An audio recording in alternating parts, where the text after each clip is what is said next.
Salam sejahtera untuk kita semua dan juga selamat pagi atau selamat siang. Perkenalkan, nama saya Mima Elizabeth Sierpenggu dari kelas 11 Multimedia 2. Di video ini saya akan menjabarkan ataupun menceritakan tentang Undang-Undang Cipta Kerja 2020. Oke, di sini saya akan menjelaskan dari halaman 751 sampai dengan halaman 775, di mana tertulis pada pasal 275 ayat 3A sampai C mengenai bagian demi bagian unit pelayanan navigasi penerbangan, di mana tertulis pada pasal 82 ayat 2 mengenai personel navigasi penerbangan dalam pengecekan internal yang meliputi teknisi, perancang produksi, dan juga maupun pemandunya. Oke, mungkin itu yang dapat saya jabarkan mengenai unit pelayanan navigasi penerbangan. Selanjutnya saya juga menemukan pasal 30 ayat 2 di mana diceritakan bahwa mengenai pelayanan kesehatan dan juga menjelaskan bagaimana cara pembagiannya.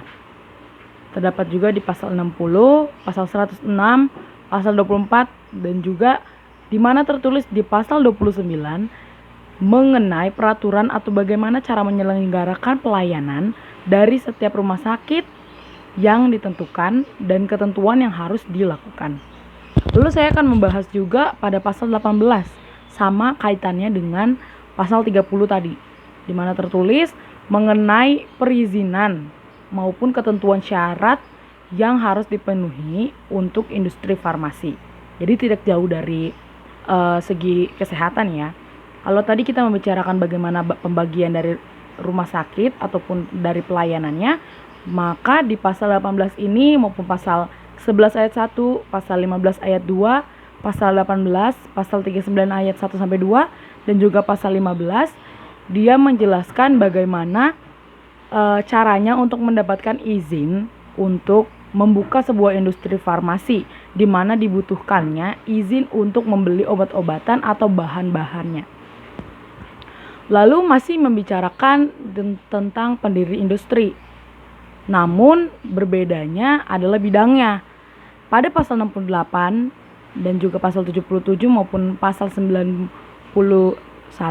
ayat 2, dia menjelaskan bahwa pendiri industri harus mendapatkan izin berusaha dengan peralatan pengolahan manual atau semi otomatis, atau bisa dibilang mesin ya.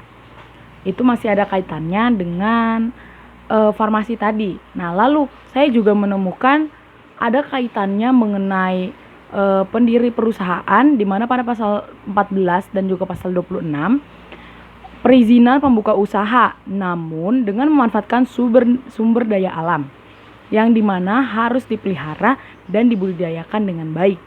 Itu yang dapat saya jelaskan mengenai alam sekitar ini, bagaimana cara mendirikan sebuah perusahaan itu atau sebuah usaha yang sedang dibangun dengan memanfaatkan sumber daya alam dengan sebaik-baiknya. Lalu masih juga kita membicarakan tentang perizinan, namun bedanya ini lebih canggih, di mana pada pasal 11, pasal 28, pasal 30, pasal 33, pasal 34, 34A, 34B, di mana membicarakan tentang perizinan secara teknologi bisa meliputi spektrum frekuensi radio yang diharuskan memenuhi ketentuan tersebut atau ketentuan atau syarat-syarat yang telah diberikan pemerintah untuk para pendirinya. Lalu pada 34A dan 34B ditulis bahwa infrastruktur teknologi tidak terbatas, jadi bisa mungkin digorong-gorong ataupun di tempat yang lainnya. Jadi yang dapat saya jelaskan di sini, saya menemukan adanya perizinan atau sebuah keinginan untuk membangun usaha, namun harus sesuai dengan persyaratan yang telah diberikan pemerintah, yang telah pemerintah berikan kepada para pengusaha tersebut. Jadi lebih lagi dibaca dengan peraturan demi peraturan yang harus dilengkapi dengan baik. Nah, itu saja Cipta Kerja, Undang-Undang Cipta Kerja yang dapat saya simpulkan dan dapat saya jabarkan kepada teman-teman sekalian ataupun Ibu Indri selaku guru PKN. Sekian dari saya, semoga bermanfaat. Terima kasih, salam sejahtera untuk kita semua. Selamat siang, dadah.